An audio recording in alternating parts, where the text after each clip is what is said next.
This is not a partisan moment. This is a moral moment in our country. Ultimately, not whether he's innocent or guilty, this is not a trial, but ultimately, has enough questions be raised that we should not move on to another candidate. That was Senator Spartacus in New Jersey saying, as you just heard, it doesn't really matter if Brett Kavanaugh is innocent or if he's guilty. Democrats have spent so long attacking him without tangible evidence that really it's his obligation to just submit and let his career and reputation and family be destroyed, for the good of the country. It's a moral question. Alan Dershowitz is a retired Harvard law professor. He's the author of the best-selling The Case Against Impeaching Trump.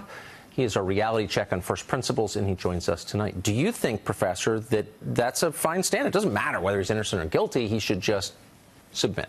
Well, it sounds very familiar. When I was in college, that's what they said about people who are accused of being communists. Yes. It doesn't matter whether you're innocent or guilty. If somebody has accused you of being a communist and you angrily responded and said you're not, then A, you don't have the temperament to have the job. And it's just a job interview if you're getting fired for being a professor after 40 years. And what's the difference if you're innocent or guilty? Somebody has said you're a communist. This goes all the way back to the Inquisition, when they would call you in first and make you testify, and then they'd present the evidence. Look, once you're accused of the most heinous crime imaginable, it turns into a trial where you have due process, yes, where the burden of proof is on the other side, where the evidence has to be clear and convincing. In America, we don't allow people to destroy other people's reputations and careers based on an inference of guilt, the way the ACLU now says. The ACLU says we should presume guilt, not presume innocence. After 100 years of defending due process, that's exactly what they're saying. So you are a liberal. You have lived your life in a liberal world. You go to Martha's Vineyard. You know liberals. Do any of them ever say, look, I don't agree with Kavanaugh. I hate Trump.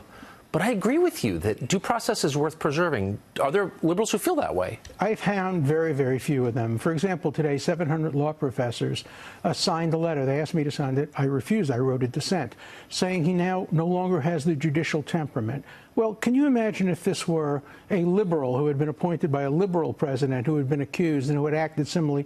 I don't think a single one of those professors would have signed that letter. They all fail the shoe on the other foot test. Senator Booker, who I like and know, is just dead wrong. This is all about partisanship.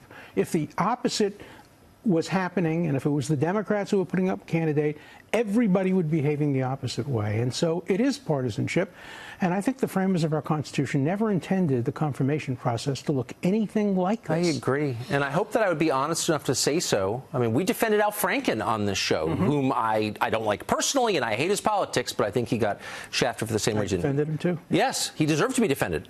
You wrote, or you were quoted in a recent piece saying that Julie Swetnick's lawyer may have a legal obligation to withdraw her previous statement. What did you mean? Yeah, I've done some research now on it, and there are ethical and bar rules that say that when you submit an affidavit, even to Congress, and you later learn that there are things in the affidavit that are false, you have a continuing obligation to withdraw the affidavit. You cannot allow an affidavit to remain on the record if you have information suggesting it's false. And any reasonable lawyer hearing her on television says you can't any longer accept what's in that affidavit. She has to be investigated independently of the background check, criminally investigated, to see if she deliberately and willfully, with or without the aid of anybody else, made a decision just to frame somebody for something that he had nothing to do with. The evidence seems to suggest they never knew each other. They were years apart. They were operating in different circles. It wouldn't surprise me if an FBI investigation proved they never met each other. And if that turns out to be the fact, she belongs in a court of law, being prosecuted with a presumption of innocence. Yes. I'll defend her. But if the evidence shows that she committed perjury, prison. Wow. You know why? Because it's so important to protect people against being raped, but it's so important to protect people against being deliberately and willfully, falsely accused of rape. That is a very, very serious crime, and we tend not to pay as much attention to false, deliberately false. I'm not talking about people making mistakes or forgetting, but deliberately false frame-ups of rape have to be taken seriously. And they're not, I happen to know. Alan Dershowitz, Professor, thank you very much. Thank you. Great to see you.